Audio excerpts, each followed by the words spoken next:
नमस्ते। आपसे अनुरोध है कि कृपया हमारे चैनल को सब्सक्राइब करें, वीडियो को लाइक करें और सबको पुनः याद दिला रहे हैं दी जयपुर डायलॉग्स कोंकण समिट मुंबई 21 मार्च 2026।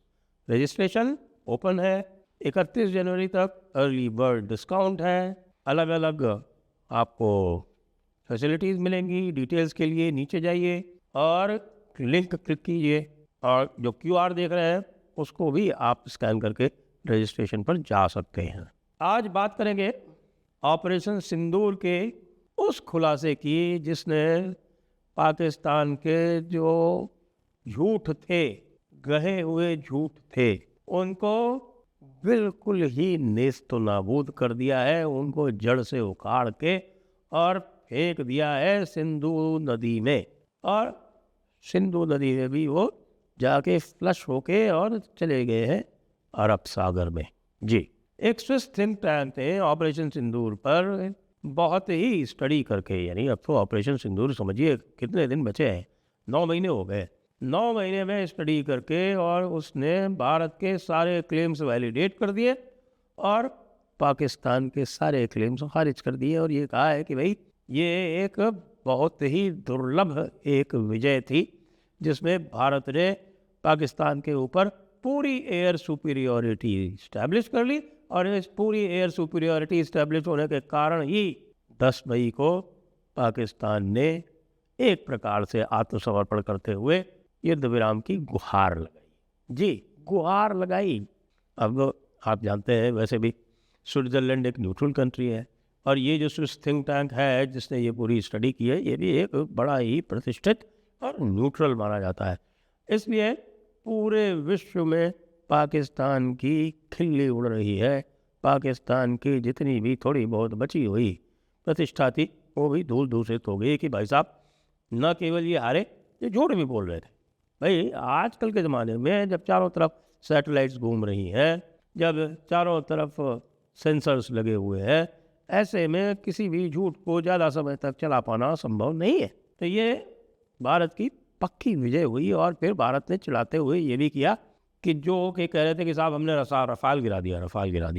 पहले तो कह रहे थे कि साहब कि शुभांगी सिंह है, उनको हमने गिरफ्तार कर लिया। तो शुभांगी सिंह को आपने देख ही लिया था कुछ दिन पहले, और रफाल के स्क्वाड्रन की जो एक्सरसाइज हो रही थी वो गुजरात में, तो वहाँ पे वो मौजूद थी और बताया गया कि अब तो वो शायद इंस्ट्रक्टर भी बन गई। तो वहाँ पर बड़ी इनकी किरकिरी हुई पहले। फिर दूसरी किरकिरी तब हुई जब 26 जनवरी को जो इन्होंने बताया था कि साहब कि ये BS-022 ये टेल नंबर वाला जो रफाल है वो हमने गिराया है।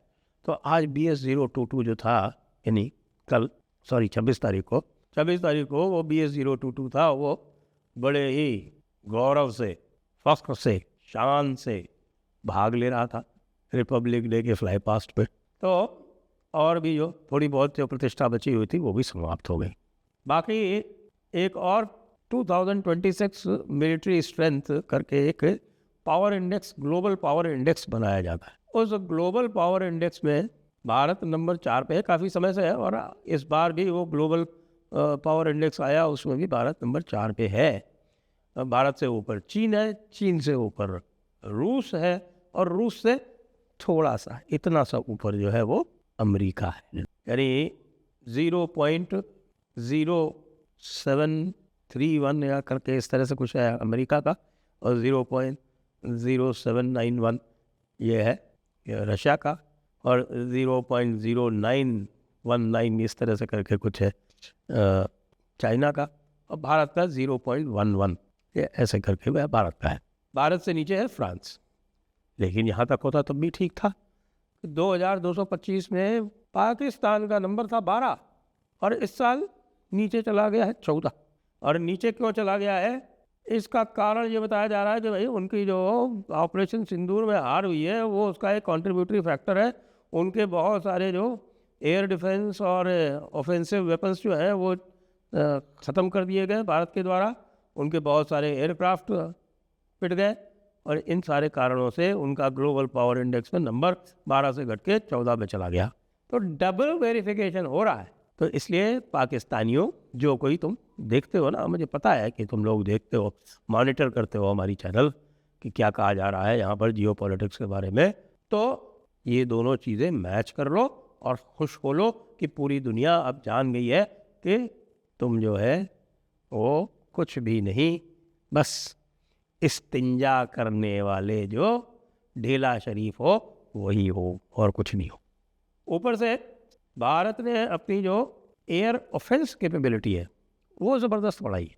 एयर ऑफेंस और एयर डिफेंस का ऐसा ज़बरदस्त कॉम्बिनेशन बनाया गया है कि जो लोग भी जान रहे हैं वो वैसे भी दांतों तले उंगली दबा रहे हैं। सबको पता है कि हमारे पास 114 रफाल और आ रहे हैं, 36 पहले से हैं, उसके अलावा ये 36 F3 हैं जो आ रहे हैं, उसमें F4 और आखिर के जो हैं आपके 20 या 25 या 28 कितने हैं वो आ रहे हैं F5 कैटेगरी के। तो आखिरी के 24 पहले वो आपके 82 तो यहाँ पे बनेंगे, 18 आएंगे वहाँ से और फिर आपके आएंगे F5। तो वो है F5 जो है वो बड़े एडवांस है, वो कह रहे हैं कि ऑलमोस्ट 5th जनरेशन। लेकिन उससे भी अधिक बात यह है कि भारत ने जो अपने BVRAAM है, beyond visual range air to air missiles हैं, उसमें भारत ने जो अपनी मिसाइल्स, देखिए भारत ने अस्त्रा 1 तैयार है और अस्त्रा 1 का 110 किलोमीटर का रेंज था, उसको बढ़ा के भारत ने कर दिया 160। उसके अलावा अस्त्रा 2 जिसकी बात हो रही थी कुछ दिनों पहले, मैंने आपको बताया था कि वो 200 किलोमीटर की उसकी रेंज होगी, उसको बढ़ा के कर दिया गया 240। और जो अस्त्रा 3 है जिसको गांडीव भी कहा जाएगा, उसकी जो रेंज है वो बढ़ के होने वाली है कितनी, होल्ड योर ब्रेथ, 350 किलोमीटर। पूरे विश्व में इसके मुकाबले की और कोई BVRAAM नहीं है। और इसी वर्ष उसका टेस्ट हो जाएगा, और वो इंडक्शन के लिए तैयार की जानी पड़ेगी। कोई इमरजेंसी होगी तो उसको यूज़ भी किया जा सकेगा। वैसे भी अस्त्रा 1 तो तैयार ही है, उसका तो टेस्ट वेस्ट हो गए, सब फाइनल सब कुछ हो चुका है, इंडक्शन भी हो गया है, इंटीग्रेशन भी हो गया। अस्त्रा 2 1 मंथ और 2 मंथ्स अवे, और अस्त्रा 3 मैक्सिमम 6 मंथ्स अवे। तो ये तो भाई ये एयर ऑफेंस कैपेबिलिटी में ज़बरदस्त उछाल आया है। जो चाइना की जो इनके पास थी वो PL-15, जिसकी वजह से हमारे 1-2 रफाल्स को पहले नीचे उतरना पड़ा था। हालांकि उन्होंने वो PL-15 जो अपने इलेक्ट्रॉनिक वॉरफेयर स्वीट से पूरी तरह से बेकार कर दी थी, और इसीलिए उनकी जो क्लेम थी कि साहब कि हमने एक रफाल को मार गिराया BS-022, वो BS-022 26 जनवरी को फ्लाई पास्ट में अब उसने अपनी उपस्थिति दिखा के इनकी क्लेम्स को ध्वस्त कर दिया। दूसरा जो एयर डिफेंस है, वो एयर डिफेंस हमारे पास S-400 तो है ही। S-400 की जो बाकी 2 रेजिमेंट्स हैं वो भी इसी वर्ष आने ही वाली। उसके साथ में जो भारत का जो प्रोजेक्ट उषा है, उसकी जो M1, M2, M3 है, वो भी कैपेबिलिटीज़ जो है वो बहुत बढ़ा दी गई हैं, और वो बढ़ा के 450 किलोमीटर तक जो उनकी M3 है वो अब 450 किलोमीटर कर दी गई। 450 किलोमीटर की M3 और M1 और M2 जो है वो लगभग 150 और 250 किलोमीटर की। तो ये पूरी तरह से S-400 के पैरेलल चलेंगी, S-400 को कॉम्प्लीमेंट करेंगी।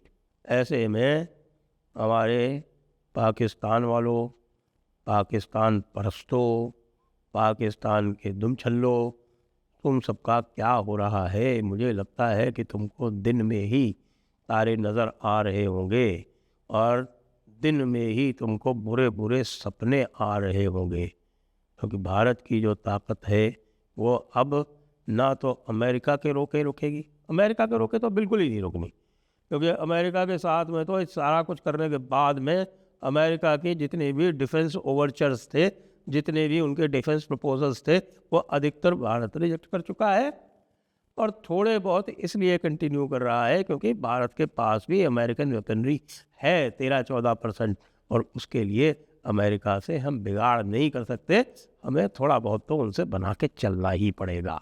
लेकिन हमने अपनी जो स्ट्रेंथ थी वो उनके ट्रेड प्रपोजल्स को रिजेक्ट करके और उनके F-35 को रिजेक्ट करके पूरी तरह से सभी दुनिया को बता दिया, और इसीलिए यूरोप वाले अपना डिफेंस पैक्ट लेके भारत के पास आए।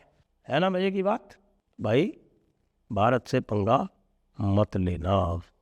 पंगा लोगे, चाहे पाकिस्तान हो, चाहे चाइना हो, चाहे अमेरिका ही क्यों ना हो, पंगा लोगे तो भाई बहुत बुरा पड़ेगा। जय हिंद, जय भारत, वंदे मातरम।